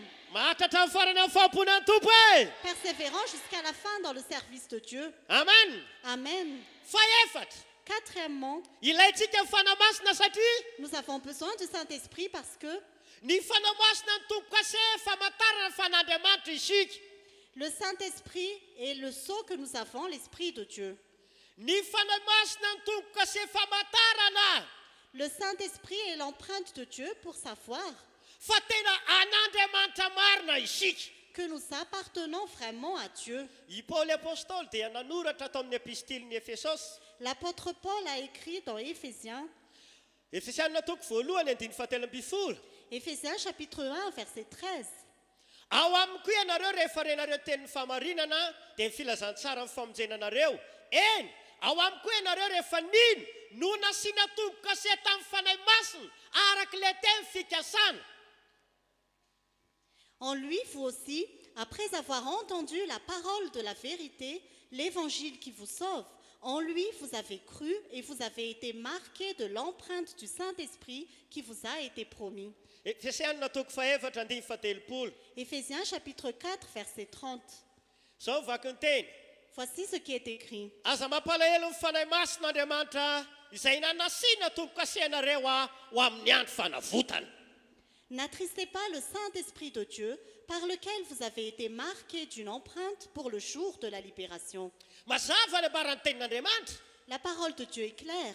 fa ny fanahy masina dia tahaka ny tombo-kase. Que le Saint-Esprit est l'empreinte de Dieu, Zany hoe c'est-à-dire, tahaka ny ao amina fanjakana anankiray. c'est comme si nous étions dans un royaume. Ny ahafantarana fa taratasy avy amin'ny fanjakana io taratasy anankiray karakarainao io Pour savoir que ce texte est un texte officiel de ce royaume, dia misy tombo-kase menamena io zay. il y a un sceau rouge sur ce papier. Tsy izay rehetra miteny hoe olona ao amin'ny fanjakan'Andriamanitra Ce n'est pas seulement tous ceux qui disent qu'ils sont dans le royaume de Dieu, dia hoe tena ao amin'ilay fanjakana daholo qui appartiennent vraiment à ce royaume, fa izay manana an'ilay tombo-kase ihany mais ceux qui ont ce sceau en eux. dia ny fanahy masina izany. Et c'est le Saint-Esprit. Ilaintsika ny fanahy masina ry havana. Nous avons besoin du Saint-Esprit, bien-aimé. Zao ilay vanim-potoana izao. C'est maintenant le temps. Izy ny tombo-kase famantarana Il a le sceau pour nous faire connaître fa tena an'Andriamanitra isika. que nous appartenons vraiment à Dieu. Fahadimy aloha amin'ny fahaenina farany. Et cinquièmement, Ilaintsika ny fanahy masina satria nous avons besoin du Saint-Esprit parce que, mba hahafahantsika mijoro vavolombelona pour que nous puissions témoigner sy mitoro ny filazantsara et prêcher l'Évangile, dia tsy maintsy manana ny fanahy masina isika. nous avons besoin du Saint-Esprit. Ny tena iraka lehibe napetraka Jesosy mantsy La mission que Jésus nous a confiée, asin'ny apôstôly toko voalohany andininy faefatra Actes des Apôtres chapitre 1, verset 4 sy eo amin'ny andininy fahavalo et verset 8, dia samy manambara daholo ils disent tous fa azo hery itsika rehefa milatsaka antsika amin'ny fanahy masina. que quand le Saint-Esprit va descendre, Jesosy dia nanafatrafatra mafy Jésus a recommandé fa mila fenoana amin'ny fanahy masina isika. que nous devons être remplis du Saint-Esprit. Inona ary ny antony nanomezana amin'ny fanahy masina? Pourquoi il nous a donné le Saint-Esprit?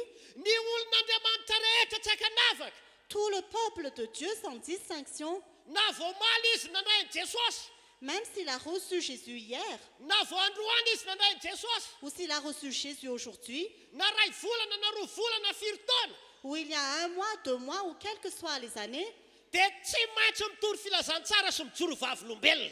nous devons tous témoigner et prêcher l'Évangile. Tsy maintsy manao an'izany tsika ary fiangonana Nous devons le faire, chère Église. koa mba hananao fahasahina Et pour avoir cette audace, andeha hijoro vavolombelona, pour témoigner, mba andeha hitory filazantsara, pour prêcher l'Évangile, raisy ny fanahy masina androany reçois le Saint-Esprit aujourd'hui. dia manana fahasahina amin'izay. Ayez de l'audace maintenant. Tsy hoe ho raisina fotsiny ny fanahy masina Tu ne reçois pas seulement le Saint-Esprit mba hamena ao anatsika senao. pour nous remplir. Tsy hoe raisina fotsiny ny fanahy masina Ce n'est pas qu'on reçoit seulement le Saint-Esprit mba tonga anao feno hery, pour que tu aies beaucoup de puissance. fa nomeny Jesosy ny fanahy masina Mais Jésus a donné le Saint-Esprit niaraka amintsika ty ambonin'ny tany pour nous accompagner sur terre, mba ho vavolombelona marina isika pour que nous soyons vraiment des témoins sady ho mpitory filazantsara. et que nous prêchons l'Évangile. Tsy ny pastera irery, Ce ne sont pas seulement les pasteurs, tsy ny olona mpiandraikitra irery ce ne sont pas seulement les responsables no hoe natao hitory filazantsara, qui sont destinés à prêcher l'Évangile. fa Jesosy dia maniraka antsika androany. Mais Jésus nous envoie aujourd'hui Mandehana ianareo rehetra aller dans le monde entier dia mitory filazantsara amin'ny olombelona rehetra. et prêcher l'Évangile à toute la création. Efa fotoana fara zao ary fiangonana, Nous sommes dans les derniers jours, chère Église. andao tsy hipetrapetraka intsony isika. Ne restons plus indifférents. Aza miteny za kristianina nefa tsy mihetsika ao an-tranonao akory. Ne dis pas que tu es chrétien et tu ne bouges pas de ta maison. Aoka tsy ho kristianina nefa ny ato am-piangonana isan-kalahady ihany ianao no mitondra titre hoe kristianina. Ne dis pas que tu es chrétien et tu restes seulement dans l'église. Fa raha tena kristianina marina ka olon'Andriamanitra isika, Mais si tu es vraiment chrétien, ny tena Kristy rehetra dia mila mivoaka ao an-trano-piangonana amin'izay. le corps de Christ doit sortir maintenant Mila mitory ny filazantsara. pour prêcher l'évangile. Aza miandry ny hafa fotsiny ianao, N'attends pas seulement les autres, fa androany ny fanahy masina. Mais c'est le temps du Saint-Esprit. ho raisika eto amin'ny toerana ity Recevons le Saint-Esprit ici mba hatonga antsika vavolombelona marina pour que nous soyons de vrais témoins, ho mpitory filazantsara. que nous prêchons l'Évangile. Amen. Amen. Fahenina farany Et sixièmement, ilayntsika ny fanahy masina satria nous avons besoin du Saint-Esprit parce que ny fanahy masina no hery anangana antsika amin'ny fotoana fiverenan'i Jesosy eny amin'ny raha ony lanitra. le Saint-Esprit est la puissance qui va nous ressusciter au jour du retour de Jésus dans les nuées du ciel. Romanina toko fahavalo andiny ndraiky ambin'ny folo. Romains chapitre 8, verset 11. Raha ny fanahy izay nanangana Jesosy tamaty mitoetra ao anatinareo dia ny fanahy izay nanangana Jesosy tamaty koa no amelona ny tenanareo izay efa mety maty. Si l'esprit de celui qui a ressuscité Jésus habite en vous, celui qui a ressuscité Christ rendra aussi la vie à votre corps mortel par son esprit qui habite en vous. Noho izany fiangonana tonga eto. C'est pourquoi, chère Église présente, Tena tadidio ary azadinoana mandrakizay ty teny ity. souviens-toi et n'oublie jamais cette parole. Tsy eto amin'ity tany ity ny fiainantsika mandrakizay. Notre vie éternelle ne se trouve pas sur cette terre. Mandalo tsika ny eto. Nous sommes de passage. Ireo olona rehetrarehetra teo alohantsika izay efa nandalo niaina teto. Tous ceux qui étaient avant nous, qui ont vécu ici, Raha ny tiany reny dia niaina teto mandrakizay. ils auraient voulu rester ici éternellement. Efa lasa daholo izy satria eto vahiny. Ils sont déjà partis parce qu'ils sont de passage. Ary ho avy ny fotoana tsy maintsy hiala eto koa tsika. Et le moment viendra où nous devons aussi quitter cet endroit. Ho avy ny fotoana anangana ny olona Jesosy Le moment viendra où Jésus va ressusciter son peuple. ary ho ampiakarina ny an-danitra n'izay olona nanana ny fanahy masina. Et il va nous faire monter au ciel ceux qui ont le Saint-Esprit. Tena maro be ny antony hanomezan'Andriamanitra ray sy Jesosy ny fanahy masina ry havana. Il y a beaucoup de raisons pour lesquelles Dieu et Jésus nous ont donné le Saint-Esprit. Fa raha tianao ary nandray ny fanahy masina Et si tu veux recevoir le Saint-Esprit, tsy maintsy eo amin'i Jesosy ianao mangataka azy. tu dois le demander à Jésus. Ny olona nanao batisan'ny rano Les gens ont baptisé d'eau, fa Jesosy iray no manao batisan'ny fanahy masina sy hafa. mais seul Jésus baptise d'eau et de feu, Matthieu, d'esprit et de feu. 3:11. Matthieu 3, 11. Jauna 1:33. Jean chapitre 1, verset 33. Dia samy milaza avokoa ireo teny ireo Ces paroles disent tous fa Jesosy manao batisan'ny fanahy masina sy hafa. que c'est Jésus qui baptise de Saint-Esprit et de feu. Tsy maintsy makao amin'i Jesosy zany ianao mba ho fenony an'ilay batisan'ny fanahy masina sy hafa. Donc tu dois passer par Jésus pour être baptisé d'esprit et de feu. Ary faharoa manarakaraka izay Et deuxièmement, mila mangetaheta mandrakariva isika ry havana nous devons toujours avoir soif chaque jour, bien-aimés, mba ho feno ny fanahy masina tokoa. d'être remplis du Saint-Esprit. Jauna toko fafito Jean chapitre 7, andiny fito amin'ny telopolo sy ny valo amin'ny telopolo. versets 37 et 38. Zay mangetaheta ho Jesosy Si quelqu'un a soif, a dit Jésus, aoka anatin'azy dia hisotro qu'il vienne à moi et qu'il boive, dia hisony rano vela-boiboika ao anatiny. et des fleuves d'eau vive couleront de lui. Ny fanahy masina no tiany holazaina amin'izany. Il parle du Saint-Esprit. Aseho ny etaetanao androany Montre ta soif aujourd'hui mba handray ny fanahy masina. de recevoir le Saint-Esprit. Hitsangana isika tompo. Nous allons nous lever. Fotoana andraisana ny fanahy masina androany. C'est le temps pour recevoir le Saint-Esprit. Efa ny farany zao ry fiangonana. Nous sommes dans les derniers jours. Raiso ny fanahy masina ny tiany ity. Reçois le Saint-Esprit. Atsangano ny tananao. Lève ta main Samy mivavaka misaotra ny tompo. et prie. Jesosy Jésus, misaotra anao ahako. je te remercie. Tena tia anay ianao. Tu nous aimes vraiment. Tsy ny famonjena ara-panahy ihany Tu n'as pas seulement sauvé nos no âmes nomenao anay, que tu nous as données, fa mbola nomenao anay koa mais tu nous as aussi donné ny raha anao ety aminay, le Saint-Esprit, ny fanahy masinao. ton Esprit Saint. Misaotra Jesosy Merci Jésus. feno ny famonjena. Nous sommes remplis. Rehefa nateraky ny rano izahay Quand nous sommes nés d'eau, dia mbola nateraky ny fanahy masina. nous sommes aussi nés de Saint-Esprit. Mangetaeta izahay androany. Nous avons soif aujourd'hui. Feno izay fanahy masina. Remplis-nous, Saint-Esprit. Hosoro izay fanahy masina. Oins-nous, Saint-Esprit. Amin'ny anaran'i Jesosy. Au nom de Jésus, Mila ny fanahy masina izahay. nous avons besoin du Saint-Esprit. Ho anao izay tonga eto Pour toi qui es ici, ho anao any atokantrano pour toi qui es en ligne, raiso ny fanahy masina androany reçois le Saint-Esprit raiso ny aujourd'hui. fanahy masina amin'izao fotoana izao Reçois le Saint-Esprit maintenant. raiso ny fanahy masina Reçois le Saint-Esprit. raiso ny fanahy masina ary fiangonana Reçois le Saint-Esprit, chère Église. ho lasa mpijoro vavolombelona Tu vas témoigner. lasa mpijoro vavolombelona Tu vas témoigner. lasa mpitoro filazantsara Tu vas prêcher l'évangile. lasa olona manana fahasahina Tu auras de l'audace. raiso ny fanahy masina Reçois le Saint-Esprit. sotra jesosy aho Merci Jésus. angina isika rehetra Gardons le silence. ho anao izay matsapa mifamatorany démonie Toi qui ressens l'emprise du diable, apetrao ny folo ny tananao mets ta main sur le cœur. tonga dia raiso ny herin'ny fanahy masina Reçois tout de suite la puissance du Saint-Esprit. raiso amin'ny finoana amin'ny fanafahana Reçois avec foi la délivrance. na inona herin'ny démonie Quelle que soit la puissance du diable zay nanangejy anao qui t'a mis dans son emprise, ho afaka isika androany nous serons délivrés. jesosy ah Jésus, mamindafo amin'izay voafatotra rehetra aie pitié de ceux qui sont emprisonnés. titiko ny herin'ny fanahy ratsy Je commande à tout esprit mauvais tiala amin'izao vahoaka an'andriamanitra izao de quitter le peuple de Dieu. amin'ny adaran'i jesosy Partez au nom de Jésus. miala amin'ny fanahy maloto rehetra Que tout esprit impur parte. ahafahana ny olona Les gens sont délivrés.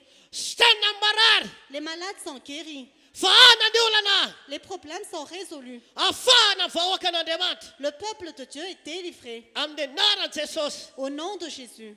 amen Amen. samy mahazo toerantsika rehetra Vous pouvez prendre place melohan'ny ialako eto a satria izy mpanompon'andriamanitra anao filazana eto afin que je ne quitte ce lieu parce qu'il y aura des annonces. dia misy a avavaka ao ataontsika amin'izao fotoana izao any ray aman-drentsika Il y aura une prière que nous allons faire maintenant dia ny pasterantsika pour notre pasteur, randriany avravelona daniel Randrianev Raphaël Daniel. izy no reny ara-panahy C'est notre mère spirituelle zay nomen'andriamanitra atsika que Dieu nous a donnée ato amin'izao fiangonana izao dans cette église. mivavaka ao atsika Et elle prie pour nous, mampianatra atsika elle nous enseigne, nitarika atsika tamin'ny sitrapon'andriamanitra elle nous guide dans la volonté de Dieu. tena fotoana mamety androany C'est vraiment le moment aujourd'hui. andao atsika hivavaka ao anazy Nous allons prier pour elle.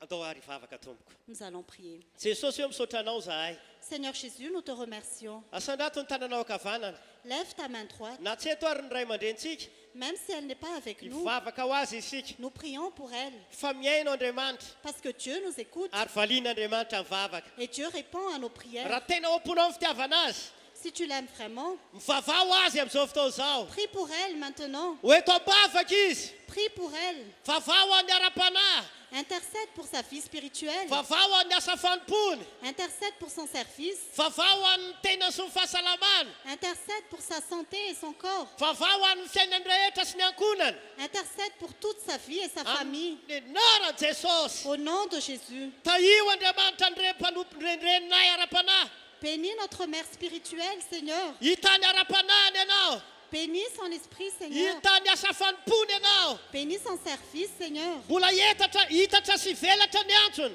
Qu'elle puisse vraiment s'épanouir dans le service. omban'andriamanitra mikery mihoatra ny teo aloha izy Que tes bénédictions soient toujours sur elle. ho tahinany amin'ny fahasalamana Bénis sa santé. ho ela velona ne izy Qu'elle ait une longue vie. ho tahin'andriamanitra amin'ny fiainany Que tu bénisses sa fille. ary ny taranany sy ny vadiny Et tous ses enfants et son mari. ho asoavin'andriamanitra manokana Que Dieu les bénisse amin'ny particulièrement. anaran'i jesosy Au nom de Jésus. amen Amen. hitehaka isika tompoko a Nous acclamons très fort.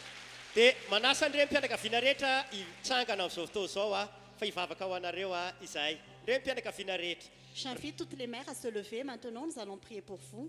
andriamanitra rainay eo Père Céleste, misaotra anao zahay nous te remercions fa nisy reny mpianakaviana reto parce qu'il y a ces mères de famille. tsy kisendrasendra no nareny azy Ce n'est pas un hasard qu'elles sont mères, fa reny tena miavaka ne izy ireo mais que ce soit des mères qui se distinguent, reny tena hoban'andriamanitra mikery que ce soit des mères qui sont bénies par Dieu. misy mety miatrika olana Peut-être qu'il y a des problèmes, ao ny miandalo ady mafy peut-être qu'ils ont des combats, misy mandalo ratram-po peut-être qu'elles ont des blessures, betsaka mety ao anatin'ny aretina Peut-être que plusieurs sont malades. Mamindra fo amin'izy ireo Andriamanitra. Aie pitié d'eux, Seigneur.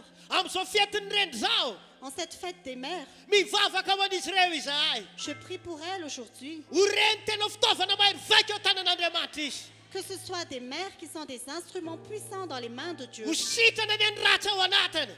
Que les blessures soient guéries. Ho fian'ny fiadanana sy fifalinana izy. Qu'elles soient remplies de paix et de joie. Ho asoavin'Andriamanitra ny antarana andrehitra. Que Dieu bénisse toute leur descendance. Ho mpan'Andriamanitra ny antokantrano sy ny ankonany. Que Dieu bénisse leur famille et leur maison. Ary na inona fandrisy etaetany. Et quel que soit leur désir et leur espérance. Ho ataon'Andriamanitra tanteraka izany. Que Dieu exauce cela. Ho ataon'Andriamanitra tanteraka izany. Que Dieu exauce cela. Amin'ny anaran'i Jesosy. Au nom de Jésus. Amen. Amen. Ho tahina ny rehetrarehetra e. Que Dieu bénisse toutes les mères. Ho raisitsika paster Emile amin'izao fotoana izao anao filazana manaraka dia rehefa avy eo madame Lala marana izany filazana izany.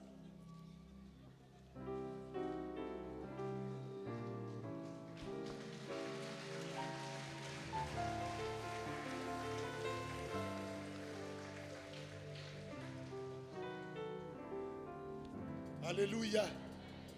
Ataovy alléluia ny olona avy sakafo. Alléluia.